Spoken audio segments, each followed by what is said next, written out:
Hello and welcome to Lessons from a Park Bench. I'm Michael Clark. I'm your host for the show.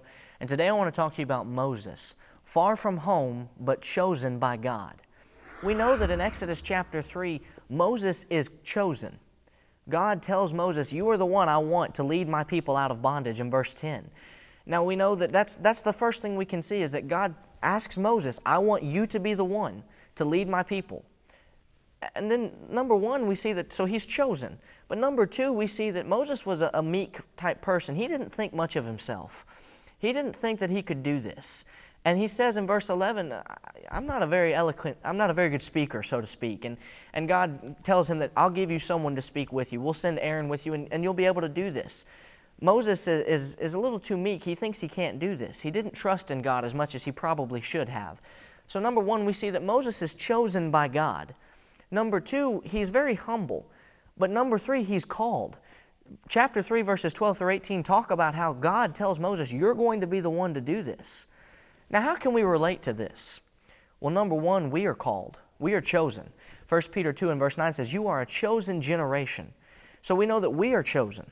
Number two, we are called. Mark 16:16. We are given the call to go out into all the world and teach every living creature the gospel. That is our call. But let's not be as meek and as down on ourselves as Moses was. Let's not be arrogant and think that we have something to offer that no one else has and try to come across in a way that is not right to somebody. But let's not think, I can't teach someone the Bible. I don't know the words. I don't know how to put the words together as Moses said.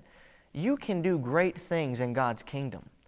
You have so much potential to be able to call your best friend, to tell a coworker, hey, I'd like you to come to church this Sunday. I'd like to sit down and study with you about Jesus. If they reject you for that, then that's their right. They have the ability to do that. But at least you can say that you're trying. Don't ever think you can't do it. You can. And I have absolute faith in you. And I want you to please have the same faith in me that I can do it, because we all have times where we think we can't do it. But we can. Don't ever think you can't.